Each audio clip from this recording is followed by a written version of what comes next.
네, 광복은 연합군의 선물이라는 김영석 독립기념관장의 광복절 경축사가 논란인 가운데 더불어민주당이 일명 알박기 방지법을 통해서 윤석열 정부에서 임명된 공공기관장을 교체하겠다고 밝혔습니다. 김병기 원내대표가 직접 관련 법안을 발의한다고 하는데요. 관련 이야기 문진석 더불어민주당 원내수석 부대표와 나눠보겠습니다. 나와 계시죠? 네, 안녕하세요. 안녕하세요. 문진석 의원입니다. 독립기념관이 의원님 지역구 안에 있다면서요? 맞습니까? 네, 맞습니다. 네. 천안시, 천안시 국회의원인데요. 네. 독립기념관이 저희 지역구 안에 있습니다. 아무튼 독립기념관장의 이런 경축사는 어떻게 평가를 하십니까? 네, 김영석 관장은 이 사람은 지난 8월에 이제 독립기념관장으로 취임을 하거든요. 그렇죠. 근데 그때 취임하자마자 첫 기자간담회에서 민족문제연구소 친일 임명사전에 오류가 있다 이렇게 주장을 합니다. 네. 그러면서 억울하게 친일로 매도된 인사를 명예회복에 앞장서겠다 이렇게 얘기하면서 뭔가 잘못된 역사의식을 가지고 있구나라고 하면서 국민들을 화나게 한 적이 있거든요. 네네네. 취임하자마자요. 그렇죠. 또 그다음에 광복절 경축식을 취소한 적이 한 번도 없는데 이 양반이 들어와서 경축식을 취소하는 등 정말 부적절한 행동들을 합니다. 네. 독립기념관 관장으로서. 이것도 부족해서 이번 경축식에서는 연합군의 선물이다 이렇게 얘기하면서 우리 순국 선열들이 피로 쓴 항일 독립투쟁을 부정하는 망언을 하면서 정말 친일 뉴라이트구나 이 사람이 이런 걸 확실하게 각인시키는 그런 상황이거든요. 그래서 언론이 왜곡했다 뭐 이렇게 주장하는데 본인의 역사의식이 얼마나 왜곡됐는지조차도 모르고 정말 뻔뻔한 사람이다 이렇게 생각하거든요. 알겠습니다. 아무튼 그래서 이제 그 뭐 여러 단체에서 뭐 사퇴 내지 해임 촉구하는 뭐 입장이 나왔습니다만 김영석 관장은 2027년까지인 자기 임기를 지키겠다고 하니까 결국은 법률을 통해서 정리를 하겠다 이런 취지신 거잖아요. 뭐 그렇습니다. 근데 독립기념관장은 뭐 사실은 그 성실하게 독립기념관의 본래 취지에 맞게 그 복무를 해야 되잖아요. 근데 일단 좀 먼저 여쭤보고 싶은 게 해임 조치는 불가능한 겁니까? 지금 상황에서 해임 조치는 사실 마땅한 방법이 없는데요. 과거에 이런 애가 있었어요. 2016년에 국민은 개돼지라 이런 망을 난 나양욱 그 당시에 교육부 정책기획관을 파면한 적이 있잖아요. 이때 그 공무원의 품위 유지 위반을 적용해서 파면을 하거든요. 네. 그래서 충분히 김영석 독립기념관장도 공무원법 56조 성실 의무, 63조 품위 유지, 65조 정치적 중립 의무 위반에 해당하기 때문에 이 조항을 가지고도 충분히 파면할 수 있다 이렇게 생각을 합니다. 근데 왜 그러면 뭐 파면 조치로 일단 먼저 할 수는 없는 겁니까 그러면? 그래서 이게 이제 보훈부에서 나서야 될 상황이다 저는 그렇게 봅니다. 그래요? 예. 부처에서 보훈부가 지금 관장하고 있잖아요. 네네네. 그럼 혹시 보훈부 얘기는 좀 들어보셨어요? 아직 보훈부 얘기는 들어보지 않았지만 이 사실은 국회 상임위 정무위가 저희 상임위 위원장이 아니거든요. 그래서 정무위원회에서 보훈부 장관 불러서 따져 물어야 되거든요. 네. 근데 아직 그 절차를 본회의를 전체회의를 열지 않기 때문에 상임위가 저희 뭐 국민의힘이 상임위원장이라서 상임위원장이 상임위 전체회의를 열고 열지 않는 것은 상임위원장 권한이라서 저희도 좀 곤혹스러운 상황이 있습니다. 또 그런 문제가 있는 거군요. 네네. 그러면 아무튼 이 공공기관장 일괄 물갈이라고 표현을 해도 될 것 같은데 관련 법률안을 지금 발의를 한다라는 거잖아요. 그 관련 법안은 이미 그 발의가 돼 있습니다. 네. 공공기관 운영법 개정안에 대한 법안이 정일영 의원이 발의를 했고 윤준병 의원이 발의를 했고 김주영 의원이 발의를 한 상태인데요. 네. 우리 김병기 원내대표님이 말씀하신 것은 그만큼 공공기관을 정상화하지 않으면 국정 운영에 어려움이 있겠다. 그래서 공공기관 정상화에 대한 의지의 표현이라고 이렇게 받아주시면 좋을 것 같습니다. 그래요. 그러면 이 법안이 이미 발의가 돼 있는 김병기 원내대표가 추가로 따로 또 발의하는 건 그럼 혹시 아닙니까 그러면? 뭐 추가로 발의를 할 수도 있습니다만은 그 정도 이미 발의된 법안과 추가 발의된 법안을 같이 병합해서 이렇게 네. 처리할 수도 있겠습니다만. 그렇죠. 네네네. 근데 아무튼 그래서 처리를 했다고 쳐요. 근데 네네네. 이게 지금 그 소급 적용이 가능한 겁니까, 그러면? 그래서 그 부분이 가장 곤혹스러운 부분입니다, 사실은. 이게 그 법이 통과된다고 해서, 과연 그럼 공공기관장, 임기가 남아있는 공공기관장을 해임시킬 수 있는 것이냐, 이런 이제 법적 논란이 있지 않습니까? 네네네. 그래서 그 부분은 사실은 이제 법적인 문제이기 때문에 논대로 치더라도 사실은 이후에라도 대통령이 국정 철학을 뒷받침할 수 있는 공공기관 운영이 돼야 되지 않습니까? 네네네. 그래서 이런 취지로 이 공은위법을 통과를 시켜야 된다. 다만 우리 상임위가 아니어서 통과하기가 사실은 상임위 통과가 어렵습니다. 그건 무슨 말씀이세요? 상임위원장이 법안 상정을 안 하면 이게 통과가 어렵거든요. 그럼 이 법률안을 지금 그 검토하는 상임위가 어디가 되는 겁니까? 기재위 경에 기획재정위원회인데요. 아, 기획재정위가 됩니까? 네네. 기재위인데 기재위원장이 저희가 아니거든요. 그래서 국민의힘 의원입니까? 네네. 그래서 이 법안을 8월 27일 날 본회의에 신속안건 지정, 그러니까 패스트트랙을 이렇게 태워서 처리하려고 하고 있습니다. 아, 그래요? 네. 그렇게 되면은 언제쯤 처리가, 그러니까 본회의 통과가 가능해지는 겁니까? 일정상 그러면? 이거는 한 180일에서 200일 정도 시간이 필요합니다. 아, 그래요? 패스트트랙을 태우게 되면요. 그럼 뭐 정기국회안 처리는 어렵다고 봐야 되겠네요, 그러면? 정기국회 통과시키려면 결국은 기재위원회에서 통과를 해야 되는데 본인들도 사실 이거 공은위법 공공기관 운영에 관한 법률 개정안을 냈거든요. 네네네. 권성동 의원도 냈고 자기들이 정권 초에 이 법안을 냈습니다. 그런데 지금은 이 법에 대해서 소극적이죠. 부정적이죠. 아니 근데 이게 정권이 바뀔 때마다 이제 공공기관장 그 교체 문제는 계속 반복되는 문제잖아요. 맞습니다. 그럼 좀 여야가 좀 합의 처리할 여지는 좀 없습니까? 그러니까 합의 처리하면 가장 이상적인데 지금 야당 입장에서 이 법을 통과시켜줄 이유가 없지 않습니까? 자기들의 이해관계가 걸려있기 때문에. 그래서 저희는 이번에 반드시 패스트트랙을 태워서라도 이 법을 통과시키는 게 이후에라도 정권이 어떤 정권이 들어서더라도 공공기관장의 임기와 대통령 임기를 일치시켜서 그 공공기관 운영 자체를 국정 철학에 뒷받침될 수 있도록 하도록 이렇게 해야 될 필요가 있다. 그래서 근데 이거는 꼭 통과시키려고 합니다. 공공기관장 이야기가 나왔으니까 좀 떠오르는 인물이 한 명이 더 있는데 이진숙 방통위원장 있지 않습니까? 맞습니다.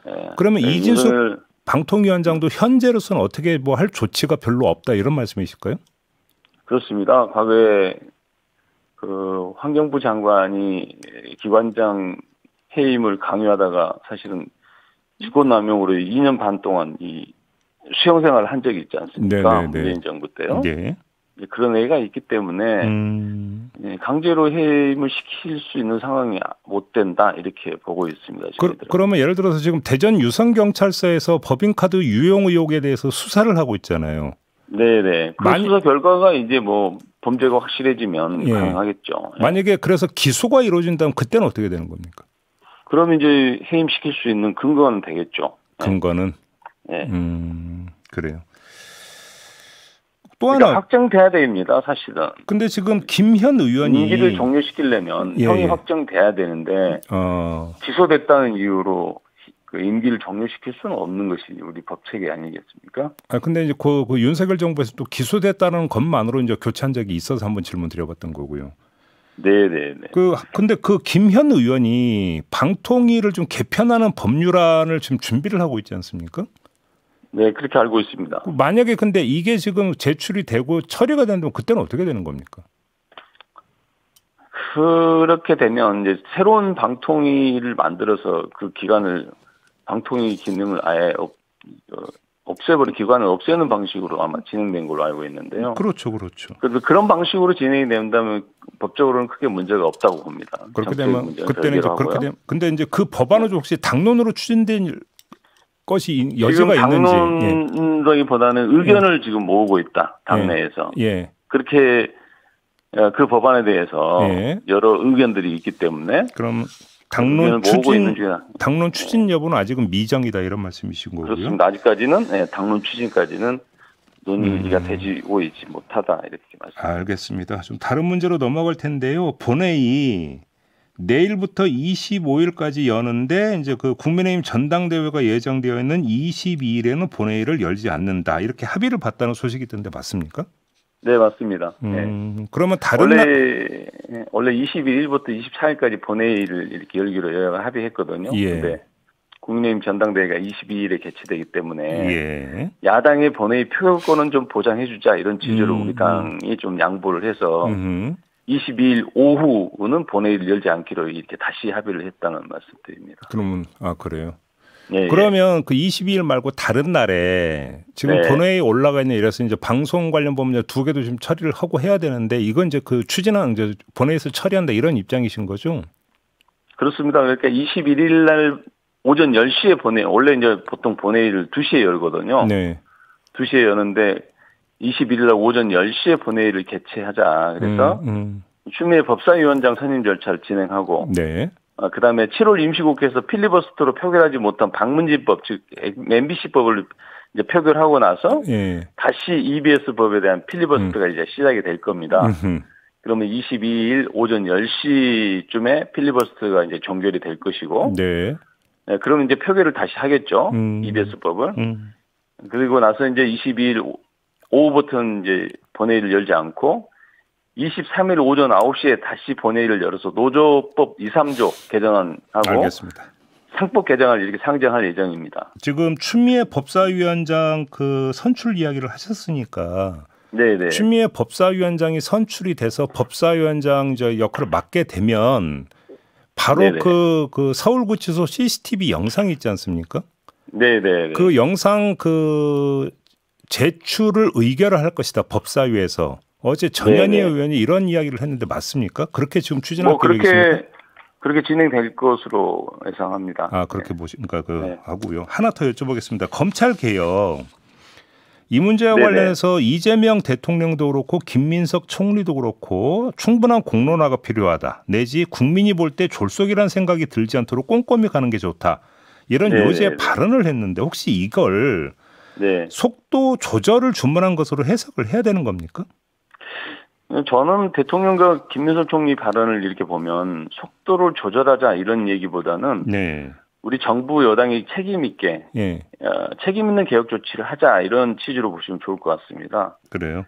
실제로 대통령께서도 18일 국무회의에서 최대한 속도를 내더라도 졸속이 되지 않도록 잘 챙겨달라 이렇게 말씀하셨거든요. 그러니까 뭐 속도를 조절하자 이런 취지보다는 정말 신중하고 우리 정부 여당의 그 책임이 있는 정부 여당이기 때문에 뭔가 좀 이렇게 신중하고 이후에 여러 가지 부작용이 나오지 않도록 그렇게 꼼꼼하게 입법을 했으면 좋겠다 이런 취지로 받아들이면 좋을 것 같습니다. 그러면 정청래 대표가 이야기했던 추석 전 입법 마무리 일정은 변함이 없다 이런 이야기일까요? 정청래 대표님의 말씀은 정치적인 발언 메시지로 좀 이해하면 좋을 것 같아요. 그래요? 시기를 꼭 못 박았어 이렇게 말씀하시는 건 그만큼 차질 없이 검찰 개혁 진행하겠다 이런 취지로 좀 보시면 좋을 것 같습니다.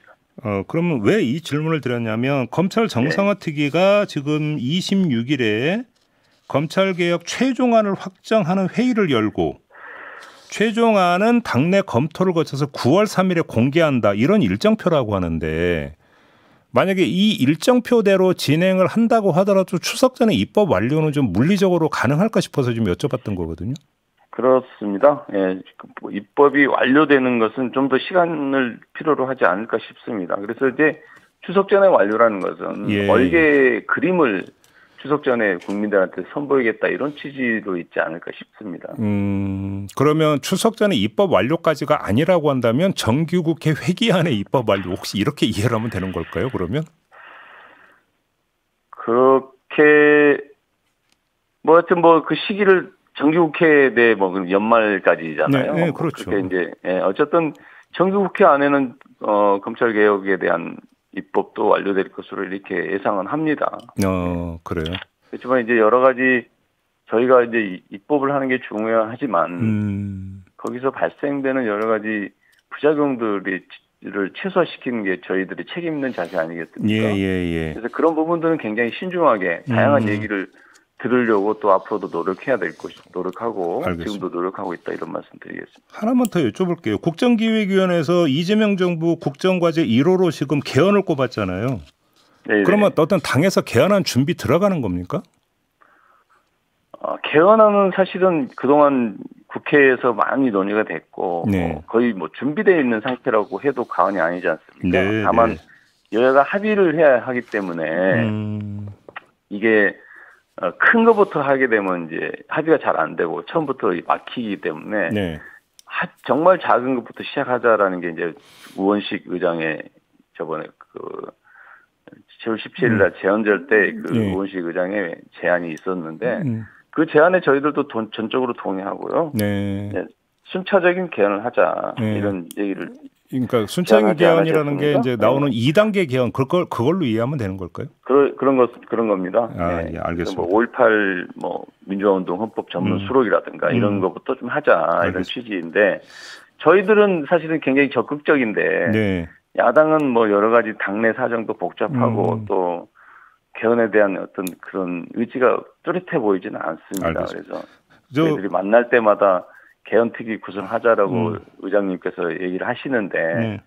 야당은 선뜻 뭐 이렇게 흔쾌히 나서지는 않는 것 같습니다. 짧게 하나만 더 여쭙고 마무리할게요. 네. 어제 저희도 전해드렸는데 한국형 원전 수출 관련해서 웨스팅하우스하고 계약한 거 있지 않습니까? 네. 혹시 국회 차원에서 국정조사는 혹시 검토 안 하십니까? 이후에 국정조사도 해야 될 것 같고요. 예. 뭐 산자위에서 이제 할 것인지 아니면 특위로 할 것인지 이렇게 이제 결정해서 아마 진행해야 될 것으로 이렇게 생각합니다. 아, 그래요? 뭐 그럼 이제 청문회 같은 경우도 열린다고 봐야 되겠네요, 그러면? 그러니까 청문회든 국정조사든 어떤 방식으로든지 그게 사후 약방문이라고 주장할 수도 있겠으나 사실은 이런 일이 있어서는 안 되지 않습니까? 예. 국가 이익을 송두리째 포기하는 이런 일이 있어서는 안 되기 때문에 국회 차원에서 반드시 진상조사는 필요하다 저는 그렇게 생각합니다. 알겠습니다. 자, 말씀 여기까지 듣겠습니다. 고맙습니다. 네, 고맙습니다. 네, 문진석 더불어민주당 원내수석 부대표였습니다.